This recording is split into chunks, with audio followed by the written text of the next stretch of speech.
Bueno, vamos a la palabra, ¿eh? Vamos a orar un momento. Señor, en el nombre de Jesucristo de Nazaret, Señor, te damos gracias en esta noche, por este tiempo, Señor, que nos permite venir a este lugar, Señor maravilloso. Señor, a exaltar tu grandeza, Señor, a reconocer que eres nuestro Dios y Rey, amado Señor, y también queremos nosotros, además de abrir nuestra boca, Señor, nuestro corazón para ti. Queremos escuchar tu palabra, Señor amado, tu enseñanza. Señor, que por medio tuyo, Señor, por medio de tu poder, y por el Espíritu Santo, Señor, podamos nosotros escudriñar todo mensaje, Señor, que quieras tú para nosotros, toda edificación, Señor, y toda... Señor, todo mensaje, Señor, que quiera ser grabado en nuestros corazones, Señor. En el nombre de Jesús de Nazaret atamos toda retaliación y venganza del enemigo, lo echamos al abismo, y todo espíritu de error y confusión lo atamos y lo echamos al abismo en el nombre de Jesús. Amén. Amén. Bueno, hermanos, estamos viendo entonces... Estamos en el capítulo 18, ¿cierto? Del primer libro de Samuel. Y estábamos viendo ya, habíamos ido hasta el versículo 30, ¿cierto? Bueno, y ¿qué nos estaba enseñando la palabra a través de ese pasaje? ¿Quién me dice? Estábamos viendo que a través de estos textos la palabra nos enseña, me está empezando a enseñar el precio que estaba pagando David por el llamado de Dios, ¿cierto? Y en qué consistía el precio que estaba pagando en ese momento David. ¿Qué estaba pasando? ¿Qué estaba pasando con Saúl? ¿Qué estaba pasando con Jonatán? ¿Qué estaba pasando con David? Es que entre Jonatán y David había una gran amistad, ¿no? Ellos desarrollaron una gran amistad, ¿no? Hijo de Saúl. Perfecto. ¿Y qué empezó a pasar con Saúl? Pues él empezó a sentir más celos de él. Empezó a sentir celos de David. Empezó a maquinar cómo deshacerse, de David. cómo matarlo, ¿sí? De hecho, ya la palabra nos mostraba que hubo un momento en el que, estando allí, cenando, comiendo con el rey lanzó una lanza. Y David tuvo que, ¿qué? Esquivar la lanza. ¿Y se incrustó en dónde? O sea, ya había una intención frontal, real, de que Saúl quería deshacerse, quitar de lado a David, ¿no? Entonces, allá aprendíamos primero cómo la maldad es algo progresivo, ¿no? Y si a eso le sumamos el hecho de que Saúl había sido desechado por Dios, quiere decir que la gracia que había sobre Saúl, la unción, la gracia, comenzaba como a disminuir. Sí, la presencia de Dios se había apartado de Saúl y demonios comenzaban ya a acompañar la vida de Saúl, ¿cierto? Su gracia, su poder comenzaba a disminuir. Amén. Y lo vemos sobre todo plasmado en este versículo 30 que miramos hace 8 días. Dice, versículo 30 del capítulo 18, dice: los jefes de los filisteos continuaron saliendo a la guerra. O sea, la guerra con Filistea continuaba, ¿cierto? Pero miren lo que dice: y sucedía que cada vez que lo hacían, David tenía más éxito que todos los servidores de Saúl. O sea, ¿qué pasaba con los servidores de Saúl? Fracasaban ante los filisteos, ¿cierto? Ahora, la palabra de Dios dice que todo aquel que pierde con su enemigo, esclavo se vuelve de su enemigo. Todo aquel que pierde con el pecado, esclavo se vuelve del pecado, ¿cierto? ¿Qué hace un esclavo? Servir con asfixia, con tormento, con dureza, con exceso, con sometimiento, con aplastamiento a una persona. ¿Sí me entienden? Entonces vemos cómo David logra vencer la potestad que representaba Goliat, ¿cierto? Eso lo mirábamos, ¿no? Que se veía a nivel humano, pero también a nivel espiritual, ¿no? O sea, David derrotó a un hombre, pero también David derrotó a una potestad espiritual que estaba subyugando a Israel. Entonces, la victoria de David no es solamente la victoria de David, sino la victoria de Israel. Y fue por Israel que David peleó, ¿cierto? Por eso él decía: ¿quién es este incircunciso que anda amilanando, anda levantándose contra los escuadrones de Dios, contra el ejército de Dios? ¿Quién es este? Y viene toda la lucha y Goliat es derrotado, y entonces la potestad que estaba sobre Filistea y que sometía a Israel también fue vencida. Ahora, ¿qué pasa con Saúl y todos los que son de Saúl? Porque no es solamente Saúl el que comienza su deceso, sino todos los que estaban con él. Esa situación nos da a entender que cuando algo como lo que le pasó a Saúl ocurre, no solamente afecta a Saúl, sino que afecta a su entorno. Es tan fuerte eso que usted va más adelante a mirar que aún siendo Jonatán amigo de David y alguien que intercedió por él, que lo defendió y que abogó por él, Jonatán logró ser atrapado, apresado por lo que le afectaba a Saúl. Y eso nos invita a reflexionar en algo, ¿no, hermanos? Acerca de a qué somos nosotros leales. Porque fíjense que incluso la misma consanguinidad a veces nos pone a titubear. Porque obviamente los lazos de sangre son cosas muy fuertes. Pero hay momentos de la vida donde esos lazos de sangre son perpendiculares a Dios, o van en direcciones opuestas, ¿me entienden? Como en el caso de Saúl. Saúl era un hombre malvado. Ahora, ese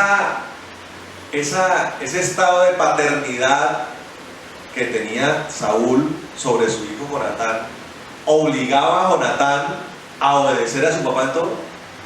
Yo hago esa pregunta para que nosotros aquí la reflexionemos, porque resulta que la ley de Dios tiene un orden perfecto, pero a la larga, sí, a pesar de que había en ciertos momentos confrontación con el papá, a la larga Jonatán ejecutaba cosas en función del papá, ¿sí me entienden? Entonces, mire, la ley de Dios tiene una estructura donde pasamos de lo principal a lo menos principal, a lo mucho menos principal, a lo subsidiario. Las leyes son así, y por cuanto está así ordenada, nos invita siempre a ponderar, ¿no? Por ejemplo, los 10 mandamientos o la estructura legal de Dios. Amén. En donde hay un mandamiento que dice: honrarás a padre y madre. El padre y la madre es un estado de respeto, ¿me entienden? De autoridad, que amerita honra. Amén. Amerita honra, respeto, obediencia, pero nunca jamás esa obediencia puede llegar a tener conflicto de interés con el hecho de obedecer a Dios.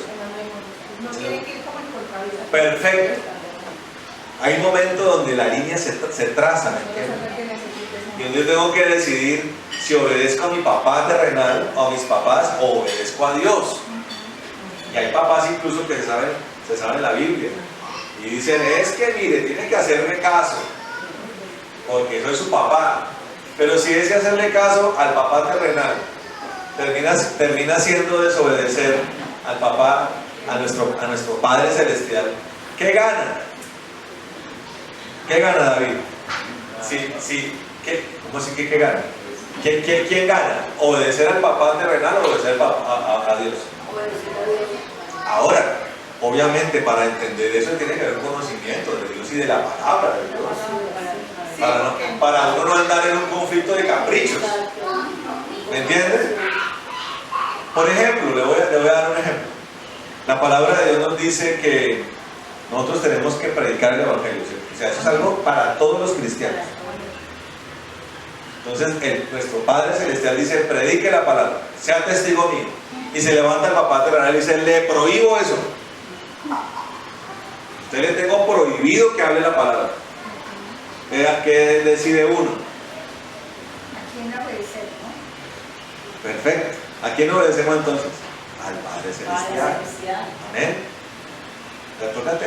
Toca para poder entender eso mismo que sea un hijo de Dios.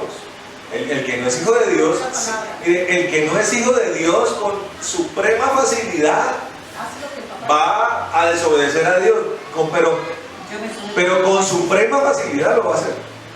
Esa se marca como una pauta, ¿no? Y ese tipo de ejercicios nos permiten entender en qué calidades estamos, ¿me entienden? Ahora, Jonatán fue un hombre que tuvo una amistad profunda con David. ¿Sí? Ahora, dice la palabra de Dios que ellos ligaron su alma. Yo pregunto, ¿eso estuvo bien?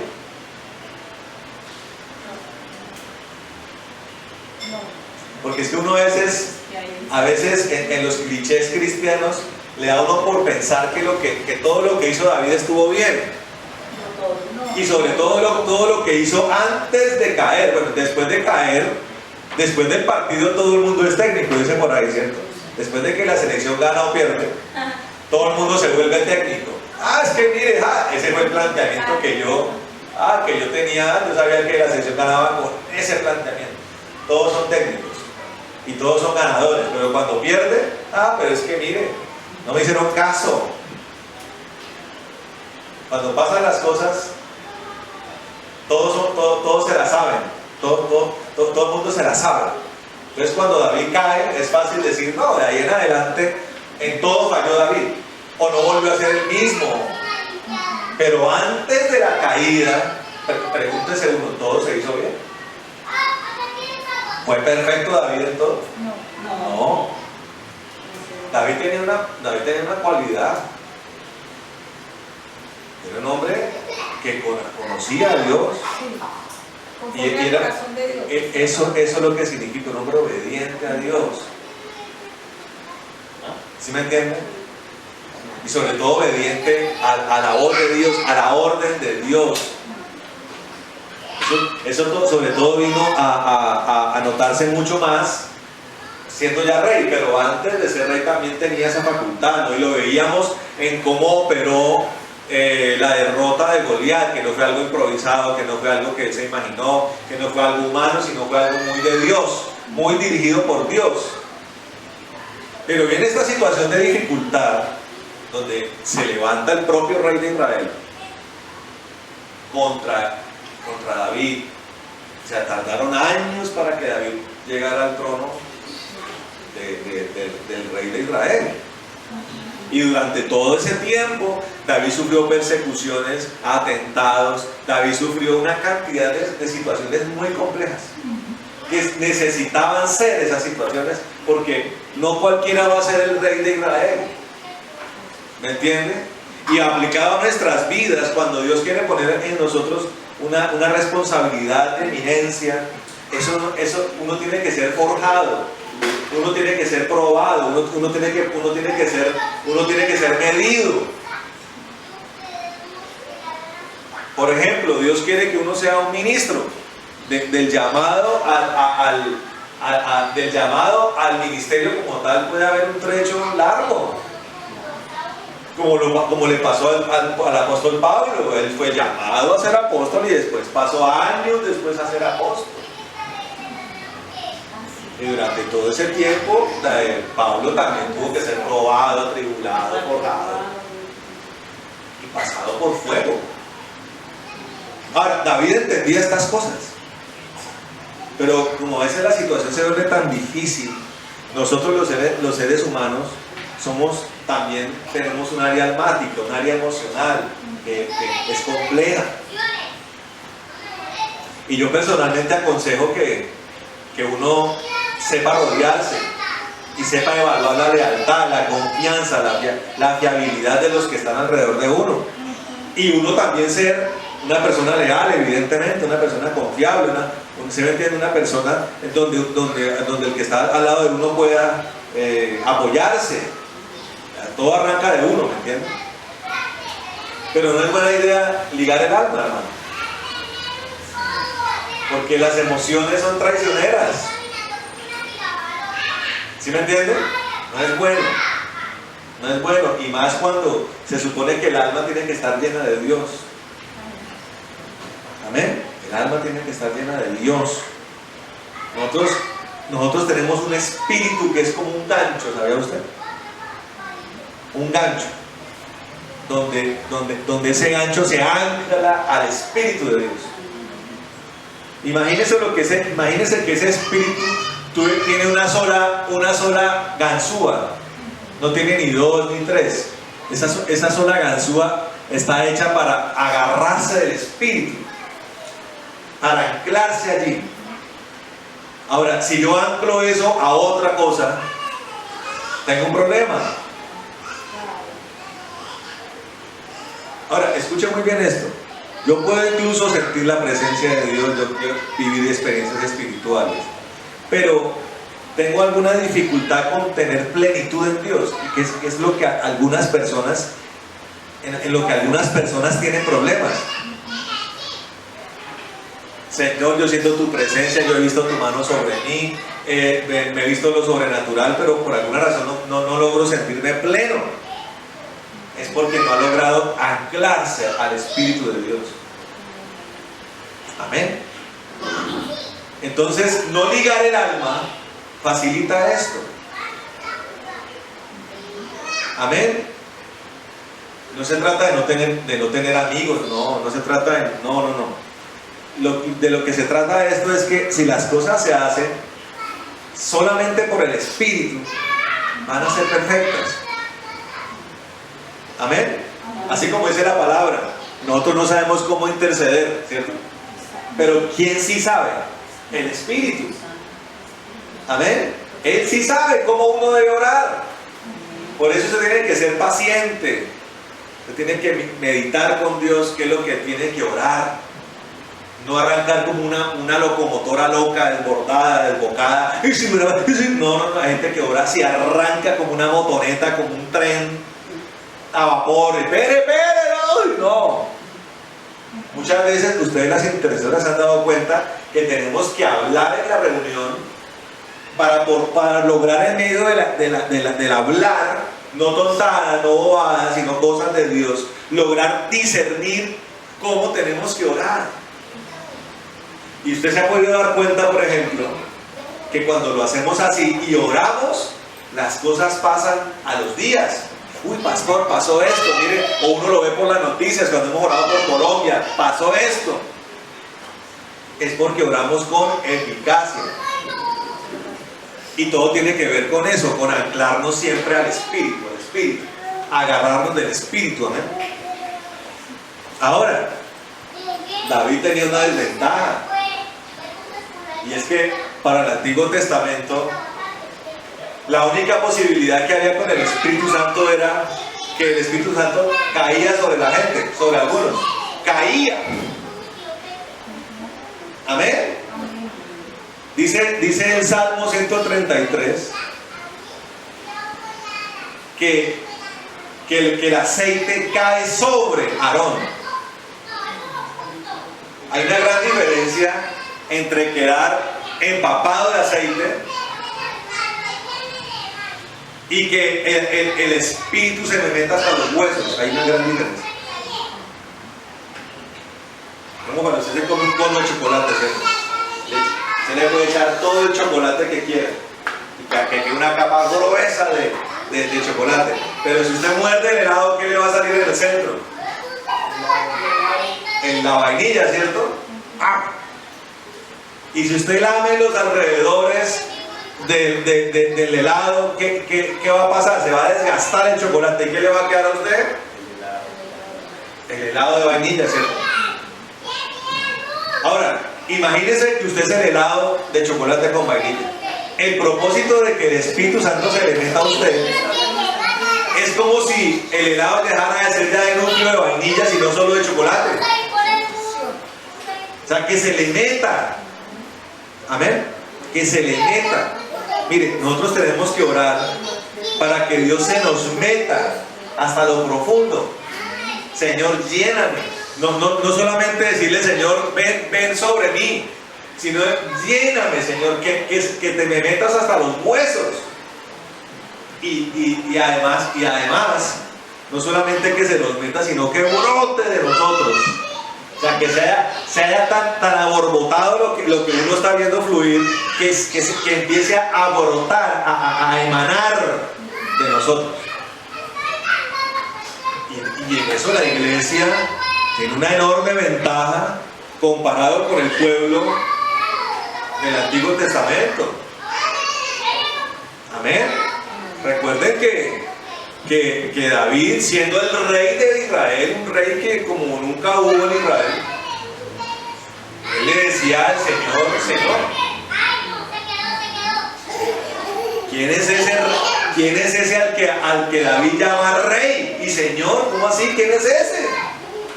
¿De dónde salió? Luego algunos dirían, ¿no? Luego David no es lo más grande que hay. ¿Quién es ese al que el Señor le llama Señor? Ahora, miren esto. Eso tiene una doble referencia. Esa expresión de David tiene una doble referencia. O sea, es el lenguaje en el que David le habla al Señor. ¿Quién es el Señor? Cristo. Pero también tiene la doble referencia es como Cristo hablándole al Padre. Bien, si Cristo es grande, ¿cómo será ese al que el Señor Jesús le llama Señor? ¿Se está entendiendo? ¿Qué tan grande puede ser el Padre para que el Verbo de Dios, el Hijo, le llame Señor? Como dice el apóstol Pablo, el Dios y Señor de nuestro Señor Jesucristo. El Dios y Padre de nuestro Señor Jesucristo. El que le dio toda la autoridad al Señor Jesús para hacerlo todo lo que está pasando hasta el día de hoy. Nosotros tenemos esa revelación y esa manifestación, ¿amén? Entonces, ahora, llevemos a la proporción esto. Si David, que tenía un llamado monárquico, tenía un llamado profético, tuvo que pasar por estas cosas,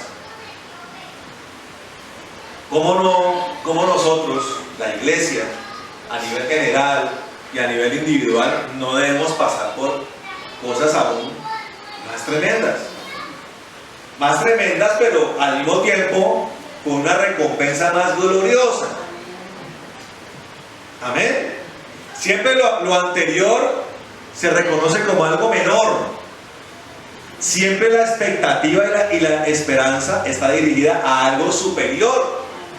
Por eso el Señor dice, no puede ser mayor el siervo que el Señor. O sea, si yo padecí, ustedes también. Porque es proporcional a la cruz y a la muerte al mundo, ¿me entienden? No puede ser que el Señor diga, van a hacer cosas más grandes que yo, lo dijo el Señor, ¿cierto? Y pretendamos nosotros que vamos a hacerlo, nosotros en una zona de confort.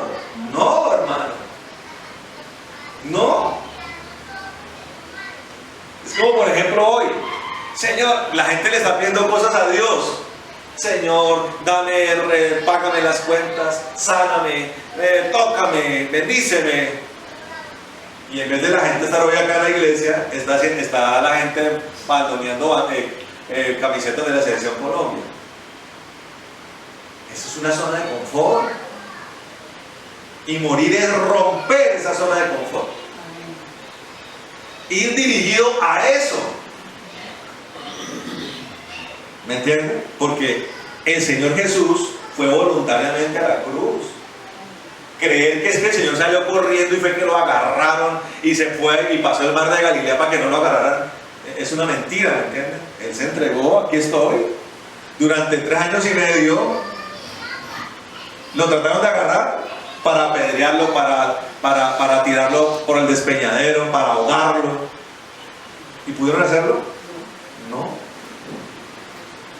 Hasta se escabullía en medio de la multitud, como que se desaparecía. ¿Y qué se hizo? ¿Qué pasó? Pero cuando llegó el momento, él se entregó. No fue que lo localizaron, no, él se entregó. Aquí estoy yo. ¿Qué quieren? También vamos. No, que toca ir a juzgar. Vamos, caminemos para la casa de Caifás y juzguenme. Hagan lo que tienen que hacer. Ahora, si no somos mayores que el Señor, ¿qué nos corresponde a nosotros? Por eso la palabra de Dios dice, bienaventurados los que son perseguidos por causa de Cristo. Bienaventurados todos aquellos que son injuriados y calumniados con mentiras, dice la palabra. ¿Sí me entienden? Que son perseguidos por su causa. Amén. El llamado de Dios tiene eso, y David es un ejemplo de eso.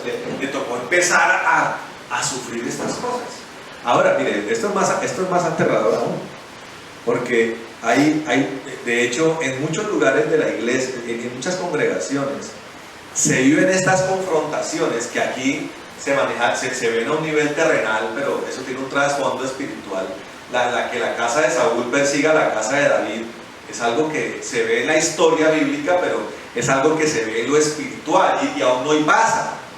O sea, se pueden levantar escenarios espirituales dentro de las mismas congregaciones, donde la casa de Saúl, instalada en la iglesia, se levante contra una floreciente casa de David. Y va a haber las mismas características. La única diferencia es que las lanzas que la casa de Saúl envía, las maquinaciones de maldad y de muerte, no necesariamente, bueno, o no se traducen en que lo quieran matar a uno literalmente, ¿sí me entienden? Pero sí en la persecución, o sea, surgen celos, surgen envidias, surgen competencias. Amén. En la iglesia de Cristo surgen esas cosas. Y los que han pasado, su merced que ha pasado por congregaciones hermanas Lumanina lo sabe. Pero uno tiene que medir en qué casa quiero estar. La casa floreciente o la casa que ya va para el ocaso, desechada por Dios, donde la gracia está ya goteando. Uno tiene, y fue como el dilema de Jonatán, ¿sí me entienden? Fue como el dilema de Jonatán: ¿qué hago? Mi papá, mi amigo, ¿qué hago? Y en medio de eso, más adelante vemos cómo muere, o sea, muere derrotado junto con el papá. Los hijos de Saúl y su papá mueren en manos de los filisteos. Imagínense, David ya era alguien que para los filisteos era el terror. A donde iba David, destrucción de los filisteos. Y a donde iba la casa de Saúl, los filisteos preponderaban. O sea, la casa de Saúl se quedó atrás, no logró pasar a un siguiente nivel porque Dios dijo no más. No solo porque no quería que pasara, sino porque ya era desechado, como lo hemos visto. Y eso pasa en la iglesia. Nosotros tenemos que cada día en nuestras vidas impedir con la autoridad del Señor Jesús entrar en escenarios de división, en escenarios de conflicto, en escenarios de competencia, en escenarios de envidia que son tan peligrosos. Hay que entender que cada uno de los que están en el cuerpo de Cristo tiene una función. Y el apóstol Pablo lo dice: ¿cómo pretende ser un ojo, un dedo o un pie? ¿Para qué es un ojo? Para ver, ¿cierto? Y los pies, ¿qué tal uno amanecer con un pie acá y otro pie acá? Y los dos ojos tratando de apoyar el cuerpito que uno tiene. El globo ocular va a quedar despichado por las piernas. y ni camino ni veo. Imagínense una defecio, un monstruo.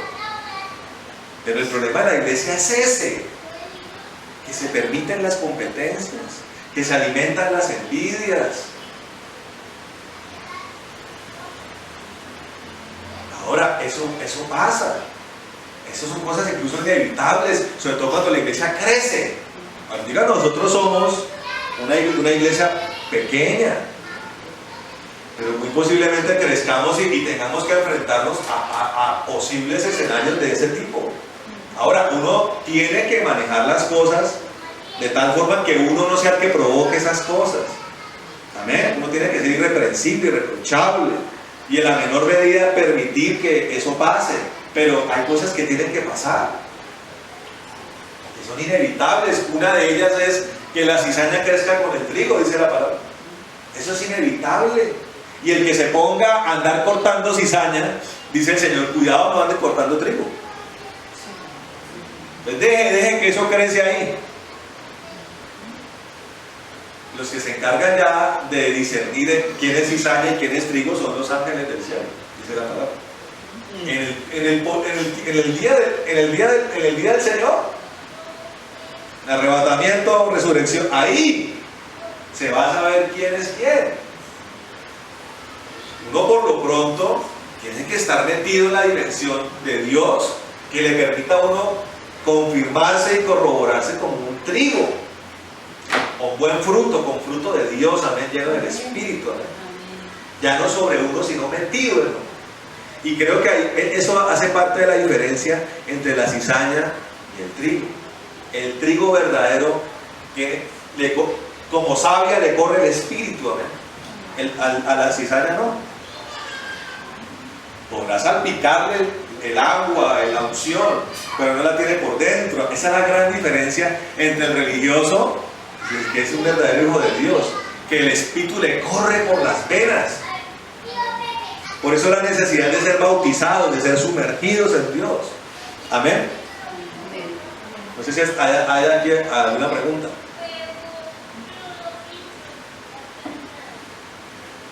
Entonces, Saúl tiene celos de David, envidia. Una envidia por hechos evidentes, o sea, por una gracia que abundaba más en David que en Saúl. Ahora, hay veces que uno tiene que entender, hermano, que hay personas que van a ser más utilizadas que uno. Por eso tiene que hacer ejercicios de humildad y tomar al Señor Jesús como ejemplo. Porque el Señor Jesús dijo, ustedes van a hacer cosas más grandes que ellos. Imagínense. ¿Cuánta humildad da el Señor? ¿Qué tal el Señor haber dicho, yo lo voy a hacer todo? Usted no mueva un dedo, no ore, no haga nada, porque yo lo hago todo. No, al Señor le plació delegarnos cosas a la iglesia, poderosas. Y en ese ejercicio vamos a ver personas que van a ser más utilizadas que uno en Dios. Entonces, para uno poder ser libre de estas cosas, uno tiene que acoger un sentir como el del Señor. ¿Cuál es? Que ojalá los hijos espirituales de uno Dios los utilice más que a uno. Porque si no pasa lo del profeta viejo y el profeta nuevo. En el libro de Jueces, ¿se acuerdan? Que viene el profeta nuevo, un hombre de Dios, utilizado por Dios, bello, de buen corazón. Y el profeta viejo, mañoso, ladino, ve esto y dice, ¿cómo así? ¿Cómo va a venir este profetica nuevo a ser mejor que yo? Más utilizado que yo. Y comienza a maquinar una treta contra el profeta nuevo. Y fue tanta la treta que termina el profeta nuevo como muriendo, cayendo en la trampa, en las garras de la muerte. Y uno tiene que tener cuidado de eso. Uno, no convertirse en el profeta viejo, mañoso, o en el pastor, evangelista, llámelo el ministerio que sea. Porque hay gente que se vuelve así, mañosa, ladina, implacable, de un corazón entenebrecido. Y así se mueve en el cuerpo de Cristo, con esas características. Y puede saber mucha Biblia y puede orar mucho, pero ya ese corazón está enturbiado, está raro, algo pasa allí. Se convierte, en vez de un facilitador de un avivamiento, se convierte en un obstáculo. Es como un palo en la rueda de las cosas de Dios. Uno tiene que tener cuidado de no convertirse en alguien así. Hay una corriente protestante que se llaman los secesionistas. ¿Cesacionistas o secesionistas? Es una doctrina de cesacionismo. Cesacionismo, donde afirman con una entereza que ya el mover espiritual de Pentecostés, eso no se ve hoy. O sea, no hay milagros, no hay sanidades, no hay prodigios, no hay liberaciones, no hay lenguas, no hay nada. Ellos dicen que el bautismo del Espíritu se da cuando uno entiende la Biblia. ¿Ah, usted entendió la Biblia? Ah, bueno, ya fue bautizado por el Espíritu. Ahora, medite en eso, en algo tan bizarro como entender la Biblia. ¿Qué es entender la Biblia? Entenderla bajo la perspectiva de quién. Ahora, entender las cosas sencillas que el Señor habló, ¿usted cree que es muy difícil?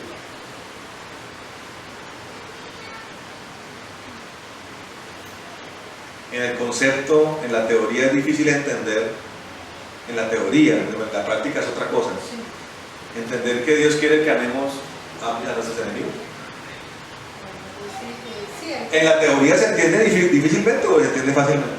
Pues a veces no fácil, pero cuando uno ya está, es fácil, ¿no? No, sencillamente uno dice, bueno, Dios quiere que amemos a nuestros enemigos. Ahí está. Está tácitamente, sí. Ahí está ahí, que está clarito.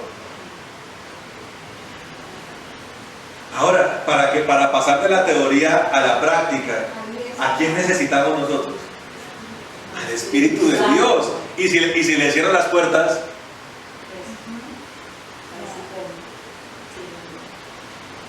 porque creer en esas cosas es cerrar la puerta al Espíritu Santo. Aquí no entras tú. Aquí es el gobierno del hombre, que es el gobierno como el de Saúl. La diferencia, una religión. La diferencia entre Saúl y David es que Saúl le negó el reino a Dios. Era un negador del reino de Dios. Pero David fue todo lo contrario. Le abrió las puertas al gobierno de Dios. Él no hacía nada sin antes con su padre. Perfecto, ese es el gobierno de Dios. Y es el ejemplo que nosotros tenemos que imitar con una superioridad a la de David. Que es una superioridad que se da por la dispensación en la que estamos. El tiempo de la gracia, ya tenemos el Espíritu Santo para todo el que lo quiera, no solamente sobre el que Dios quiera que descienda. Y no solamente para que descienda sobre, sino para que se meta en nosotros. ¿Amén? Es una ventaja, pero... Pastor, pero entonces ahí con lo que dice que el Señor derramará de su Espíritu sobre toda carne, ¿estamos en ese tiempo o todavía no? Ese es el tiempo anterior a la venida del Señor Jesucristo. Eso fue lo que se habló el domingo. Eso fue lo que hablamos el domingo, que eso lo dijo el profeta Joel. Y lo que también el profeta Zacarías le llama la lluvia de la estación tardía. La lluvia que cae para la cosecha. Porque la lluvia temprana cae para sembrar. La lluvia tardía en los campos, ¿no? hablando de agricultura. La lluvia tardía se derrama para que esa lluvia que inunda los campos prepare los campos para ser cosechados. El arroz es un ejemplo. Tienen que inundar el campo para colocar las espiguitas. Y cuando ya están verdes y ya emanan las maticas con los granitos, tienen que inundar otra vez para que ese cultivo haga y el grano crezca, se ponga en el estado óptimo para ser ya ahora cosechado. Estamos hablando de lo que usted come todos los días, porque nosotros parecemos vietnamitas, comemos arroz todos los días. Sí. Colombia se come arroz todos los días, con espagueti, con lenteja, con frijol, todo. O sea, estamos hablando de una cosecha que es muy común para nosotros. Y por eso deberíamos entender el concepto de lluvia tardía. O sea, el Señor nos ha hablado de tal forma que entendamos. Es una obra de amor que Dios ha hecho para que entendamos. Por eso nosotros creemos que lo primero que tiene que conocer la persona es el Nuevo Testamento. Para que ya pasado el antiguo, como lo estamos haciendo, podamos empezar a masticar las cosillas, cada escenario histórico, y uy, mire como todo es una profecía del Nuevo Testamento, todo. David, la vida de David es una profecía para nosotros hoy. ¿Lo es o no? Y nos hemos identificado en esto. Cada uno de nosotros, los que hemos sido llamados, se ha levantado un Saúl para perseguirnos. Algunos que todavía no, pero espere que cuando venga el tiempo no va a ser fácil, pero el resultado de eso va a ser glorioso. Amén. Entonces, David está viviendo estos celos maquinadores de Saúl, pero al mismo tiempo, en cada momento Dios se encarga de levantarle respaldo. Primero, que la muerte nunca prevalece sobre David. Segundo, la propia casa se convierte en un instrumento de bendición para David. El hijo Jonatán, y además se casa con una de las hijas de Saúl. Además, porque esa era la recompensa por haber derrotado a Goliat. Amén. Él se convierte en yerno de Saúl. Amén. Y Jonatán empieza a abogar. Jonatán comienza a abogar por su amigo. Ahí es donde saltamos al al capítulo 19, que dice, versículo 1 dice, versículo 1, ¿lo tenemos ahí?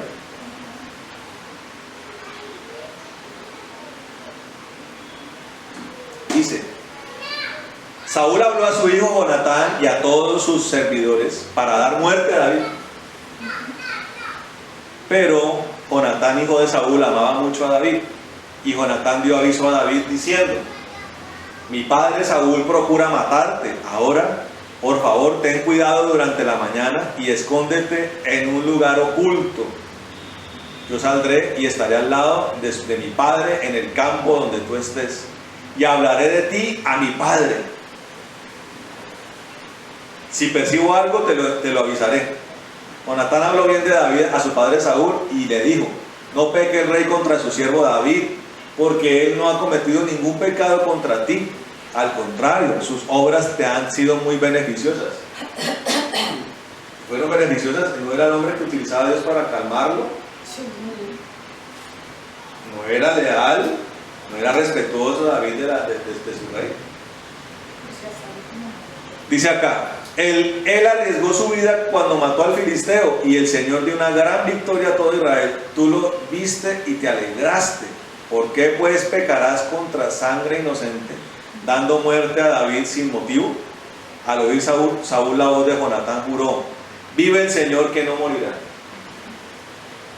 Entonces Jonatán llamó a David y le declaró todas estas palabras. Jonatán presentó a David ante Saúl, y David estuvo delante de él como antes. Esa promesa de Saúl la cumplió. De verdad Saúl dijo con convicción que ya no quería matar a David. Aunque después ¿Qué palabra, qué confianza puede tener la palabra de un hombre como Saúl? Ahora, David está siendo formado, ¿no? Cuando David se convierte en rey, es un hombre ya curtido en experiencia, en la sabiduría, en aprendizaje de vida. Todavía tenía, destilaba ingenuidad. Ahora, y en esto quiero hacer un paréntesis, ¿no? Porque la relación de Dios con nosotros es algo progresivo, ¿no? En donde Dios tiene un cuidado muy intenso por nosotros. ¿Sí me entiende? Entonces, hay cosas que nosotros aprendemos porque el Padre nos las está enseñando, pero aprendidas. Dios nos va a exigir que las apliquemos en un futuro. Amén. Es como usted le dice al niño, o le dice al niño, mi amor, eso que está allá arriba, que no puedes alcanzar, eso es veneno, mi amor. Claro, el veneno para ratas, los limpiadores de pisos, el barzol, toca tenerlo donde alto, para que no lo ingieran, el clorox, una cantidad de tóxicos que... Entonces el niño aprende, va creciendo y dice, no, eso es con lo que se limpia el piso. Ahora, ya cuando tiene 12 años toca volver a repetir. No se tome eso. Ya esas son cosas que se vuelven obvias. Y escuchen muy bien esto, hay cosas que en el aprendizaje con Dios se vuelven obvias, que ya la persona no debería preguntarle al pastor si está bien o mal. Como por ejemplo las cosas del mundo. Una persona madura le va a preguntar al pastor, después de tanta predicación, pastor, ¿será que andar sanpedreando está bien? Eso que lo diga el que recién llegó. Si ya lleva 1 año, 2, 3. Es una cosa obvia. ¿Entienden? Ahora, el mundo es algo complejo. El mundo no lo podemos reducir a cosas como simplemente tomar o bailar o fumar, que algunos, o la parte de la fornicación, es mucho más amplio. Muy profundo, es profundo porque resulta que el espíritu del mundo es la antítesis del Espíritu Santo. O sea, profundizar en el espíritu del mundo es algo, pero es verdad, Otto.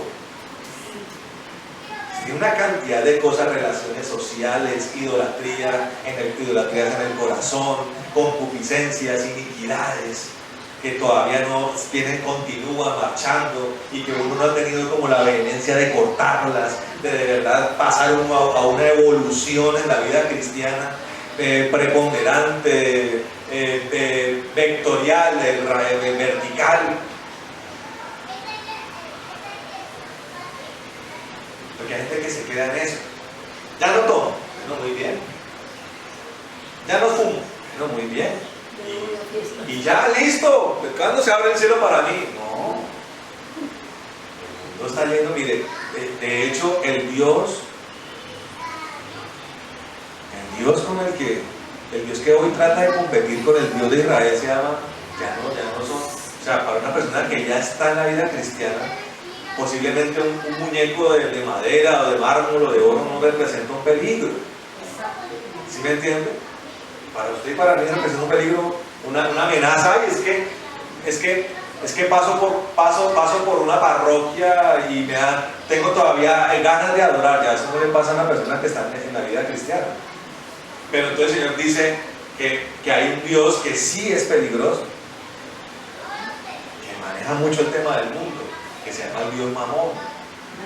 O sea, el Dios Mamón no se representa con muñecos, es el respaldo de la codicia. Por eso dice el Señor, no poder servir a dos señores.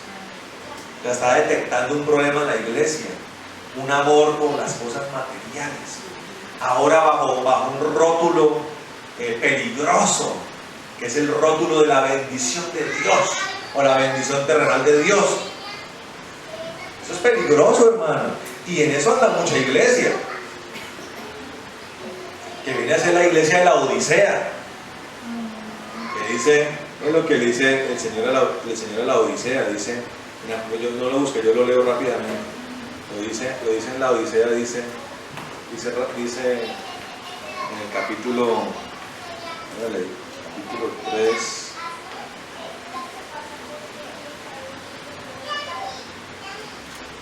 capítulo 3 dice, en versículo 14 dice, escribe el ángel de la iglesia en la Odisea, el amén, el testigo fiel y verdadero, el origen de la creación de Dios, dice estas cosas: yo conozco tus obras, que ni eres frío ni caliente.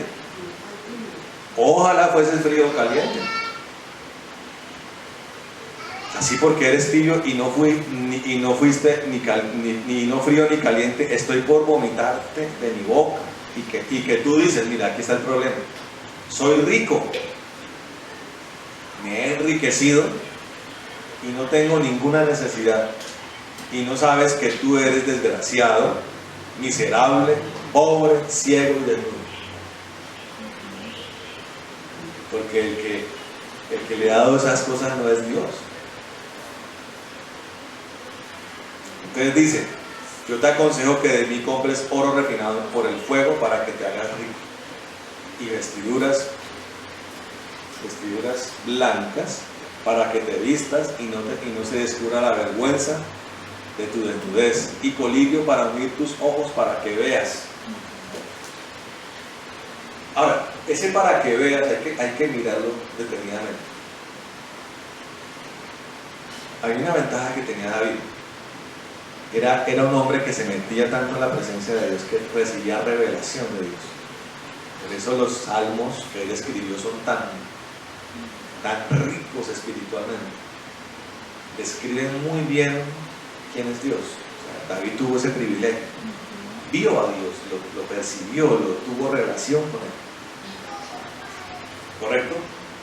Pero aún eso no impidió que él cayera. Es que mire cómo es esto de tremendo. Por eso hay que tener mucho cuidado. Más allá de ver, hay que amar a Dios y temerle. Ahora, pero es importante ver. Para entender quién es Dios. La Odisea estaba ciega. Ahora, mire lo que pasa con la persona que no es ciega de nacimiento. El que es ciego de nacimiento no logra imaginarse las cosas, salvo que toque las cosas. No sabe lo que son los colores, no sabe, ¿sí me entienden? El que pierde la visión después de haberla tenido, la tendencia es a recrear las cosas aún con los párpados cerrados. ¿Sí me entienden? Aún con los párpados cerrados. Porque el cerebro trata como de fabricar las cosas más o menos como las recordaba. Entonces, ¿qué quiere decir esto? La persona ciega espiritualmente empieza a recrear un escenario que cree que es de Dios, se imagina que es, lo ve incluso, pero no es Dios, ni es lo de Dios. Por eso Dios dice, lo que ustedes ven no es cierto, es el producto de su imaginación, una imaginación que se disparó porque están ciegos. Por eso a Saulo, el apóstol Pablo, se le tuvieron que caer las escamas para ver ahora sí la dimensión de Cristo, la real, no la religión que él tanto amaba y su visión errada de su servicio a Dios. Entonces, ¿con qué le echaron a la iglesia? Lo decía colirio para que viera. Es como un limpiador, ¿me entiendes? Se limpian los ojos, se caen las cataratas y ve. Saúl era un hombre ciego espiritualmente desde el principio, sino que su ceguera fue empeorando hasta ya incluso volverse locura. Saúl se volvió loco, como también se volvió loco Nabucodonosor, y después de la locura vino ya revelación de Dios, ¿me entienden? Para Nabucodonosor. Para Saúl no, porque ya estaba sentenciada su vida.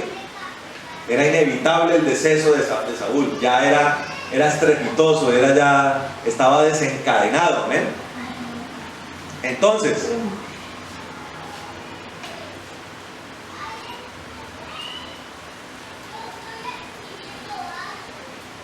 David estaba siendo ya probado. Él dice el versículo 8, dice, volvió a haber guerra y David fue y combatió contra los filisteos. Él les ocasionó una gran derrota y huyeron ante él. Entonces un espíritu malo de parte del Señor vino sobre Saúl, y estando él sentado en su casa, tenía su lanza en su mano, mientras David tañía con la mano. Luego Saúl intentó clavar a David en la pared con la lanza, pero David esquivó a Saúl, quien volvió la lanza contra la pared. Aquella noche David huyó y se escapó. Saúl envió mensajeros a la casa de David para que lo vigilasen y le dieran muerte a la mañana siguiente. Ahora, yo supongo que toda esta gente que servía a Saúl estaba impregnada también de esa frustración, de ver que ellos eran derrotados por los filisteos. En cambio, David, cuanta confrontación con los filisteos, no solamente ganaba, sino que ganaba de manera avasallante, o sea, aplastante. El ejército era menor. Los hombres que seguían a David eran... Perfecto, porque el grueso de las fuerzas, ¿con quién estaba? Saúl, Pero Dios, ¿a quién respaldaba? a David. La fuerza de Dios estaba con quién y con quién no estaba. Claro, entonces ese grupo de personas también estaba impregnado. O sea, una orden de Saúl para acabar con David era algo que cumplían con ansias. Y entonces ya había una persecución ya a todo nivel, ya una persecución a nivel de sistema, de Estado. ¿Correcto? Pero Mical, su mujer, avisó a David diciendo: si no salvas tu vida esta noche, mañana estarás muerto. Mire cómo Dios utilizaba a estas personas para librarlo de la muerte. Entonces Mical descolgó a David por una ventana y él se fue y huyó y se escapó. Después Mical tomó un ídolo doméstico y lo puso sobre la cama, acomodándole a la cabecera.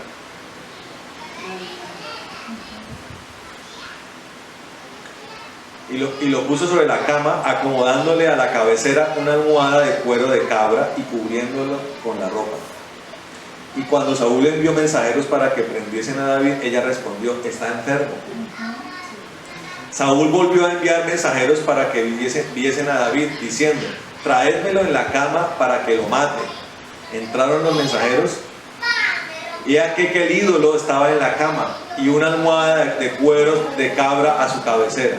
Entonces Saúl preguntó a Mical: ¿por qué me has engañado así y has dejado ir a mi enemigo, de modo que se escapase? Mical respondió a Saúl: porque él me dijo: déjame ir, porque si no te mato.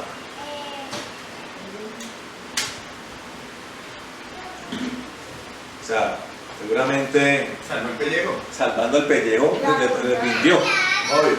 Mintió porque si no el papá la mataba, posiblemente. David huyó, se escapó y fue a Samuel en Ramá y le dijo todo lo que Saúl le había hecho. Entonces él se fue con Samuel y habitaron en Nayot. Luego avisaron a Saúl diciendo: he aquí que David está en Nayot, en Ramá. Y Saúl envió mensajeros para que prendiesen a David. Estos vieron a un grupo de profetas que estaban profetizando y a Samuel que estaba allí y los presidía. Entonces el Espíritu de Dios vino sobre los mensajeros de Saúl y ellos también profetizaron. Cuando le informaron a Saúl, envió otros mensajeros, los cuales también profetizaron. Saúl envió mensajeros por tercera vez y estos también profetizaron. Parecido a lo que pasaba con Balaam, ¿no? El profeta. Balaam lo contrató ¿para qué?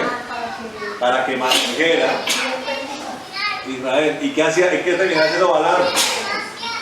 Bendiciendo a Israel. Estos hombres que no eran profetas iban para tratar de atrapar, para matar a David. ¿Y qué pasaba? Terminaban profetizando. Unos, después los segundos, después los terceros.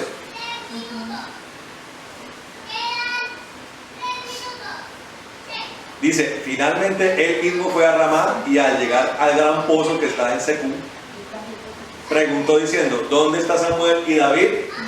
Y le respondieron: he aquí que están en Nayot, en Ramá. Fue a Nayot, en Ramá, y también sobre él vino el Espíritu de Dios, e iba profetizando hasta que llegó a Nayot, en Ramá. Él también se despojó de su ropa y se puso a profetizar de la misma manera delante de Samuel. Todo aquel día y toda aquella noche estuvo echado desnudo. Por esto se suele decir: también está Saúl entre los profetas. La palabra de Dios, ¿qué dice? Acerca de profetizar y cuando venga el juicio de Dios, uno le van a decir al Señor, o el Señor le va a decir a algunos, ¿quién es usted? ¿Cómo así que quién soy yo? Si en tu nombre profeticé, Señor. En tu nombre hicimos milagros. En tu nombre liberamos endemoniados. ¿Cómo así que quiénes somos nosotros? El Señor dirá. Y eso nos ratifica lo que muchas veces hemos hablado. Uno no debe juzgar las cosas por el don o por la apariencia, sino por el fruto de Dios.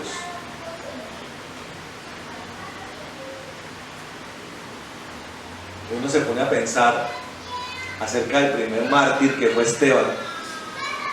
¿Cuántos dones tenía Esteban? ¿La palabra lo dice? ¿No es cierto? No sabemos. Sabemos que era un diácono.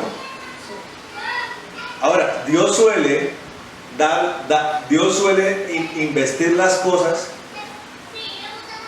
con herramientas que son para lo que es llamado a hacer. Por ejemplo, un diácono, ¿qué necesita tener? Básicamente voluntad de servir, ¿no? Sí. Amor por servir las mesas, por preparar una comida. Y podemos, en cuanto a eso, asegurar que eso lo tenía Esteban. Esteban no se destacó ni por los dones de profecía, ni de ciencia, ni de... Pero hubo algo que descollaba en Esteban. Dios mismo en él. ¿Me entiendes? O sea, Dios vivía en él. Estaba lleno del Espíritu Santo de Dios. Y esa sola característica inmortalizó a Esteban. Lleno de fe y del Espíritu Santo. Tenía fe y el Espíritu de Dios. Y lleno de gracia y de poder. Perfecto.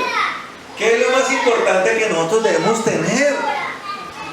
La llenura de Dios.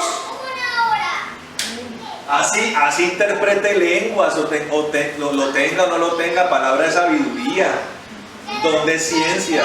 Esas son cosas muy hermosas. Pero lo más lindo es la llenura de Dios. Y la llenura de Dios se desarrolla en aquel que anhela profundamente a Dios, lo ama, le teme, lo desea. Eso no viene sobre cualquiera, sino sobre el que lo desea. Hacía grandes prodigios y señales entre el pueblo. ¿Sí me entienden? Entonces, aquí no es importante si se profetiza o no se profetiza, que es de hecho lo que más la gente quisiera hacer, la gente que tiene el corazón como torcido y que tiene una visión equivocada de profetizar. Primero se meten en una corriente de falsa profecía. Ahora la pregunta es, ¿esta profecía era de Dios o no? Lo que pasaba con los mensajeros de Saúl. Claro, claro. Y lo que pasaba con Balaam. Ahora, delante de Dios, Balaam y los mensajeros de Saúl. ¿Y Saúl quiénes eran? Enemigos de Dios. ¿Sí me entiende? Enemigos de Dios. Pero ahí se muestra la potencia del Espíritu Santo. Es que lo que pasa es que estamos viendo un rey, ¿sí?, cuya potencia era el ejército, tenía ejército, armas, tenía toda la infraestructura, ¿sí? Sí, es como decir aquí el ejército, como si Iván Duque lo fuera a perseguir a uno. ¿Con qué lo va a perseguir a uno? Tiene a los militares, la policía, y ellos están armados con ametralladoras, con armas físicas, ¿sí? Cuando David va a buscar al profeta Samuel, va a buscar realmente ¿qué? La protección de quién? De Dios, porque Samuel ¿qué tenía? Por ahí yo creo que un machete guardado para darle a los palos y cortar leña y un hacha por ahí. Pero ¿qué podía hacer Samuel para defender a David? Yo les pregunto. ¿Usted cree que esos mensajeros y el mismo Saúl cómo iban? A los vientos iban. ¿Armados? ¿A qué iban luego? A matarlos. ¿A atrapar a quién? Ahí quién era David, un bebé, un guerrero. ¿Usted cómo va a atrapar a un guerrero? Si tenemos que ir a buscar a un tipo bien peligroso y bien temible, ¿a quién mandamos? ¿Al grupo de los enclenques? ¿A quién mandamos? A las fuerzas especiales. Vamos a atrapar al negro acá, si vamos a atrapar a fulano, mandan fuerzas especiales, gente armada. Entonces ahí ¿qué es lo que está pasando? Dios está defendiendo a David. Es lo que yo denomino, desde mi punto de vista, la fortaleza de Dios. Entonces, hay fortalezas de los hombres. Un cuartel militar, ¿qué es? Una fortaleza del hombre, ¿cierto? Pero ¿y cuál es la fortaleza de Dios? Así como hay fortalezas satánicas, espirituales, con demonios que ejercen influencia y tienen poderes satánicos para proteger a su gente, ¿sí? También hay fortaleza de Dios para fortalecer a los hijos de Dios y protegerlos. ¿Cuántos me entendieron? ¿Me entendieron eso o no? Entonces, ¿qué pasa? Era tanta la unción que había sobre Samuel, era tan fuerte que él estaba con otros profetas. Hay que entender esto desde el punto de vista real. Él está presidiendo una reunión profética.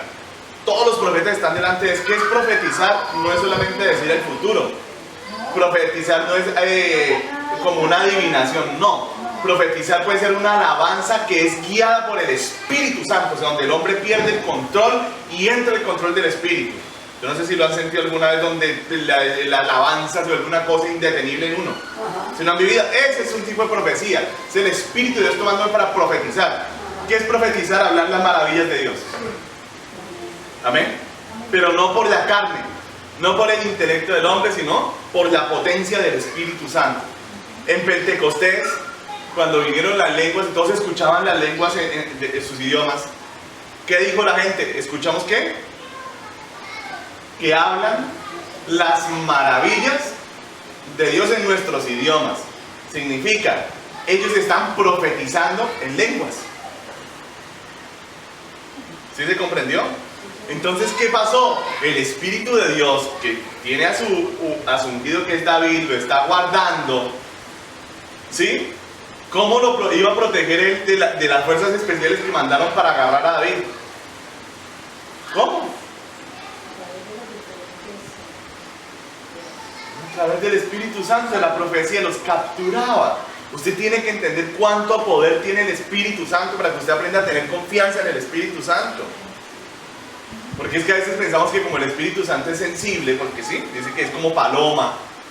¿Y cómo es una paloma? ¿Delicada o fuerte? Delicada. Delicada, sensible. ¿Sí? Si usted hace así, ¿qué hace la paloma? ¿Cómo toca tratar una paloma? Entonces un varón de Dios que quiere mantener la llenura del Espíritu Santo, ¿cómo anda en la vida? Una paloma, como es con el Espíritu Santo. Como si tuviera la palomita en dónde. Entonces, ¿cómo le habla a los demás? ¿Cómo se trata? ¿Cuántos me están entendiendo? Y eso hace que el Espíritu de Dios repose sobre uno. Y la unción, como ya se los expliqué una vez, la Biblia nos dice que la unción es acumulativa. Si usted guarda la unción del domingo y se mete el lunes y no peca, y no se sale de los chiros y no entra en la carne, sigue en el Espíritu y llega el martes y usted sigue en el Espíritu, la unción del domingo se acumula con la del lunes, se acumula con la del martes. Si usted sigue así el miércoles y sigue así, no peca el jueves, y cuando llegue el viernes, ¿cómo cree que va a estar la cosa? Si el domingo fue poderoso, el viernes se multiplica, porque la unción está como acumulada. Cuando yo pierdo la unción por causa de mi temperamento, de mi carácter, cada culto va a ser nuevo. Cada culto voy a tener que empezar a pedalear como desde cero. Por allá, finalizando el culto, se enciende la llama otra vez. Pero si usted aprende a guardar la unción, desde que el culto arranca, ¿sí me entendieron? Entonces, Samuel tiene la unción, hay un espíritu de profecía, está el espíritu de la profecía, pero no en un nivel normal. O sea, yo quiero que ustedes visualicen a Samuel como si fuera nuestro tiempo. Imagínense si esa unción que Samuel manejaba estuviera aquí en mi amado Jesús Neiva. Estamos hablando de una unción que cubriría la ciudad entera, afectaría a todos los habitantes de Neiva. Así de fuerte sería. Era tan fuerte que cuando Saúl entra en el campo de influencia de la unción, empezó a profetizar desde antes de llegar a Nayot de Ramá. ¿Sí leyeron? ¿Sí escucharon? O sea, él viene en esta ciudad. Pregunta, ¿dónde está David y dónde está Samuel? ¿Él va como en las intenciones? No. Pero escúcheme bien, a Dios no le importa con qué intenciones vengan sus enemigos contra usted. Su Dios es su Dios y su Dios lo guarda. Amén. Pero lo hace a su manera. ¿Sí ven? No es que no le cayó un rayo y lo fulminó porque era el rey de Israel, ni a los otros los fulminó, no. Que sea que hizo, se apoderó de ellos. Porque la otra vez hablaba con alguien que decía, no, es que nosotros tenemos en la sana doctrina que Dios no maneja a nadie. Y yo, espere, es que hay gente que no conoce muy bien a Dios, yo pienso. Es que el hecho de que Dios no esté programando a la gente y manejándolos como marionetas para que se salven o para que se pierdan, que esa es la doctrina sana. El calvinismo dice que como que Dios programa a la gente, ¿no? Para salvarse o para perderse, es una falsa doctrina, está mal. Pero el hecho de que Dios no haga eso no significa que Dios no se pueda apoderar de alguien. Dios se puede apoderar del que sea, porque Él es Dios. ¿Sí me están entendiendo? O sea, si Satanás se puede apoderar de una persona, ¿usted me va a decir que Dios no se puede apoderar de alguien? Entonces viene su enemigo contra usted y ¿sabe qué hace Dios? Lo convierte, lo transforma. ¿Qué hizo Dios con Saúl? Saúl va de Jerusalén para Damasco y es que cuando le encuentre lo mechonea, a este lo mochonea a este lado y a este otro de este otro y me lo jalo para la cárcel y él iba maquinando su cuento. ¿Y qué cree que estaba haciendo la iglesia de Damasco? ¿Nadie se la solfatea? ¿Orando? Ay, Señor, ya viene el Saúl, nos viene a matar, nos viene a acabar. Ayúdanos, Padre, ayúdanos. Oye, y empieza la intercesión a fluir hacia el cielo y de repente el Señor dice, oiga, sí. Y se atraviesa el Señor Jesús en medio del camino. ¿Y qué hizo con el enemigo de ellos? Lo doblegó, claro, ese perduró. En el caso de Saúl tenía un corazón tan perverso que ni con todo eso que Dios hizo, dejó su perversidad y su maldad. Pero Dios guardó a David. ¿Qué hizo el Espíritu de Dios con Saúl? Lo capturó, lo agarró, yo puedo ver casi la imagen, lo revolcó. ¿Ustedes nunca han visto eso? Gente que a veces, es que miren, hay gente que a veces dice, no, es que a mí no me gusta el mover del Espíritu Santo así como tan desordenado, tan loco, pero es que hermano, es que usted no le puede decir a él, mire, si usted quiere algún día de verdad fluir con el Espíritu Santo, usted no le puede decir a él qué hacer y cómo, hermano, porque es que el siervo es usted. Mire, yo hubo reuniones donde yo le decía, Espíritu Santo, toma el control de la reunión, haz lo que quieras, hermano. Cuando había gente allá revolcándose, otros riéndose, otros hablando en lenguas, otros temblorequeando, y ahora imagínense, ahora yo qué hago. Si ya se me armó un desorden ahí, para mí es desorden para Dios, pero para Dios ¿qué es? Su obra. Imagínense esa escena de verdad, ¿cómo sería de terrible lo que le pasó a Saúl? Que Saúl termina como encuerado. ¿No están leyendo? ¿No dice que terminó desnudo? Bueno, ahora, ¿usted sí está viendo la imagen o no? Él está ya orando en lenguas, profetizando, gloria, aleluya, santa, se cae al piso, se revuelca, se le fue la camisa, se le fue el pantalón, se le fue lo uno, se le cuando viene sobre este pelota. Oiga, y el mismo Saúl yo creo que decía, pero, yo no venía a matar a David. Ah, sí, santo. Oiga, qué tremendo, ¿no? Entonces mire lo que son la fortaleza de Dios, es la unción de Dios. El Espíritu de Dios nos rodea. Y el que viene con malas intenciones termina llorando y cargándonos las cajas y haciendo todo para nosotros. Porque Dios eso es lo que hace, se apodera de la gente. Ay, pastor, eso es mentira. Ah, eso es mentira para el que no lo ha vivido porque no sabe lo que es una unción como la de Samuel. Pero uno que lo ha vivido, yo he visto a ladrones y asesinos convertidos frente a mí. ¿Es así o no es así? Dios transforma el corazón, muda las cosas para que el proyecto de Dios no se aborte. Entonces imagínense, David entró en la fortaleza de Dios. ¿Y Dios cómo iba a proteger? Solamente estaba Samuel. ¿Quién tenía que pelear la batalla? El Señor. ¿cierto? Pero acuérdense que Dios pelea la batalla ¿cómo? A su manera. A su manera, ¿vale? Usted, mire, usted haga amistad con el Espíritu Santo. Aprenda a caminar con la paloma en el hombro. Haga ese ejercicio, yo lo reto a usted que lo haga un día entero. Bueno, Señor, hoy no te voy a espantar en un día completo. Va a hacer de cuenta que cargo la paloma aquí. Listo, usted se sube la paloma. Y a lo que el chino allá brinque y haga ¡uy! ¡Uy! ¡Santo! ¡Ay! ¿Qué hago? Dios mío, la palomita la tengo en el hombro. Ahí viene el reto de la vida. ¿Cuántos dicen amén? Porque es que, hermano, en teoría todo es lindo, bueno, no, mano, en teoría nosotros somos unos teóricos, vean. Pero no, nosotros necesitamos hagan los ejercicios, ponga la paloma en el hombro y apláquese. No, yo se lo digo porque es que yo los hice. Otro ejercicio que yo hacía en mi casa, le voy a contar los míos. Uno era el de la paloma. Bueno, va a ser de cuenta que cargo una paloma en el hombro y no la voy a espantar hoy en todo el día. Dios mío. Todo fácil mientras que la cosa está fácil, pero no faltaba. No. Hice esfuerzos y hasta que aprendí a ser más mansito y a calmar. Bueno. Otro ejercicio que me gusta a mí, yo le invito a que usted lo haga. ¿Está listo? Otro ejercicio que yo hacía es: voy a hacer de cuenta que el Señor Jesús está sentado en la sala de mi casa. Haga ese ejercicio. Haga de cuenta que el Señor está sentado con usted en el cuarto o en la sala de la casa. A ver si su comportamiento es igual o cambia. Pues te imaginas que está sentadito ahí con usted. Señor, ¿cómo está? Qué lindo. Buenos días, Señor. Caballero, el uno vea. Párese, barra, trapea, haga todo haciendo de cuenta que el Señor sigue ahí sentadito y lo está viendo.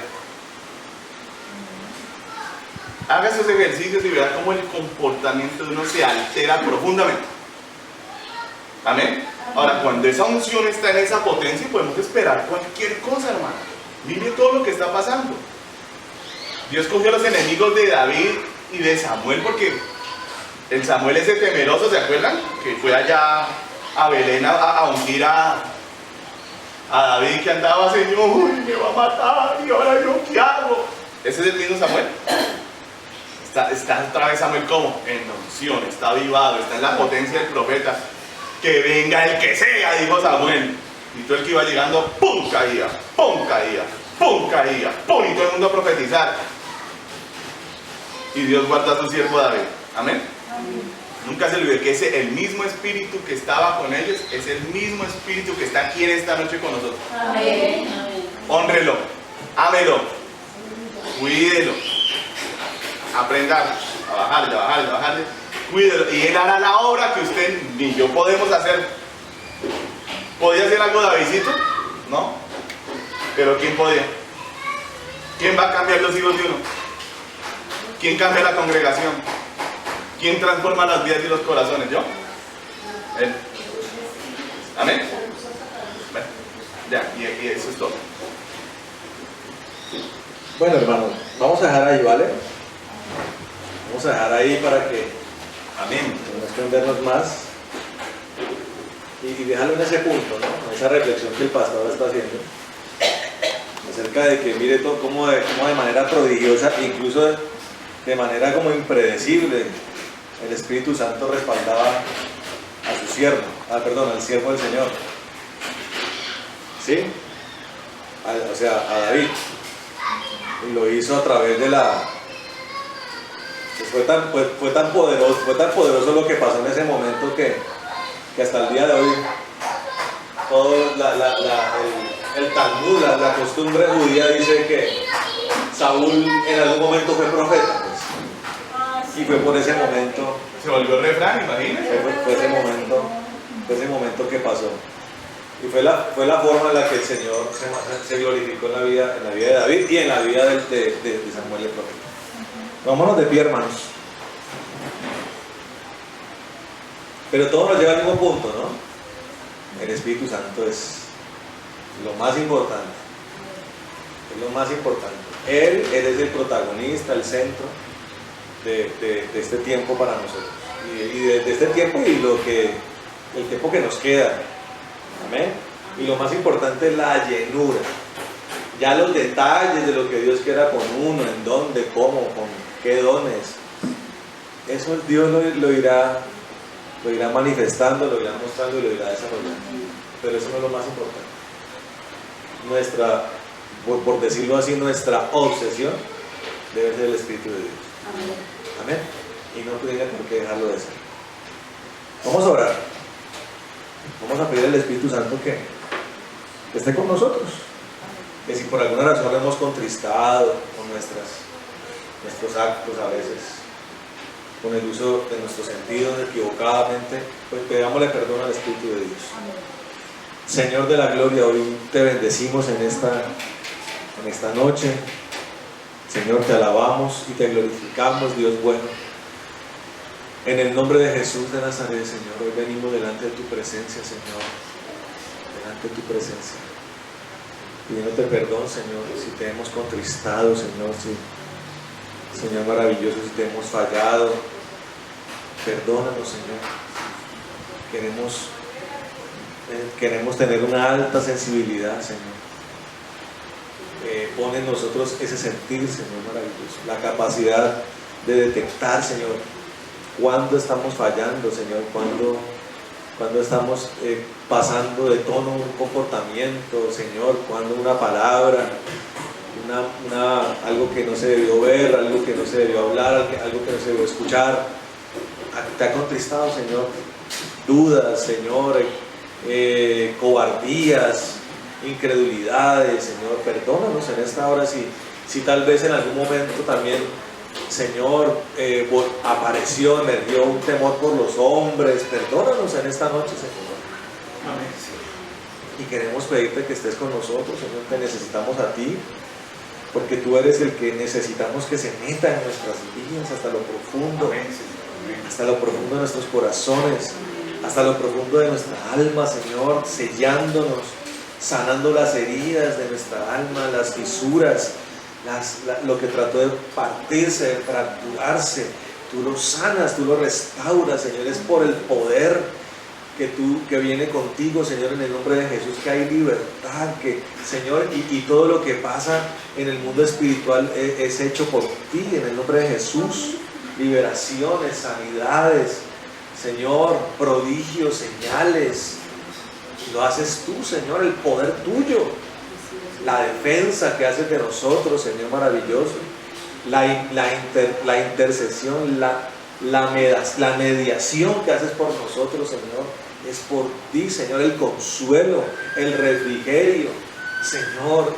Te pedimos, Señor, que nos inundes, Señor maravilloso, de ti, Señor maravilloso, que estemos rebosantes, que de nuestro interior fluyan tus ríos poderosos, Señor, en el nombre, y que conforme a eso se haga como quieras, de la manera que quieras.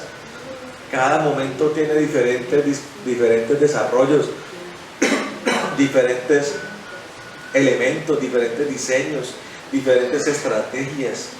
Señor, que sea por ti que hagamos las cosas, que sea bajo tu dirección, Señor, que sea, Señor, bajo tu indicación, Señor maravilloso, instrucción, y que tengamos, Señor, obediencia a esa, que la sensibilidad que se desarrolle, Señor, se fundamente en la obediencia, Señor, y estar allí, Señor, tranquilos y calmados, Señor, esperando que seas tú el que haga las cosas, el que hables y el que nos lleves a hacer las cosas, Señor, el querer y el hacer, en el nombre de Jesucristo, Señor. Te damos gracias en esta noche por todo lo que has hablado, Señor. Bendigo a mis hermanos que hoy han venido. Te pido, Señor, que haya una porción especial para ellos en el nombre de Jesús. Una porción, una recompensa especial para ellos en el nombre de Jesús en esta noche. Señor, te damos gracias. Atamos toda retaliación y venganza, toda muerte, calamidad, enfermedad, la atamos y la echamos al abismo en el nombre de Jesús. Señor, desatamos todos los 7 espíritus del Espíritu Santo, espíritu de Jehová, espíritu de temor a Jehová, espíritu de consejo, espíritu de poder, espíritu de inteligencia, espíritu de sabiduría, espíritu de conocimiento, Señor. Que con nosotros habite la Chequiná y la columna de fuego, que tú nos des la paz que sobrepasa todo entendimiento, el gozo de la salvación, y que tú acampes alrededor de los que te tememos y nos defiendas, Señor, en el nombre de Jesús de Nazaret, Señor. Te damos gracias, alabanzas a ti, Señor, en esta hora, Señor. Atamos, Señor, tu espíritu de brujería, de satanismo, en el nombre de Jesús. Tu espíritu de muerte, de calamidad, de accidente, lo atamos en el nombre de Jesús, Señor, y lo echamos al lado y nos pedimos que guardes a nuestros hermanos que van a casa en paz y en bendición, Señor. Oramos como lo hizo Javes, que tú nos bendigas, que ensanche nuestro territorio, que tu mano esté con nosotros y que nos libres de todo mal para que no nos dañe.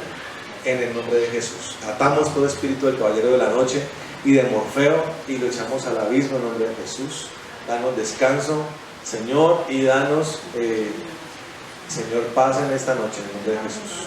Bendecimos las ofrendas que mis hermanos traen y pedimos que tú las multipliques amplia y poderosamente. En el nombre de Jesús.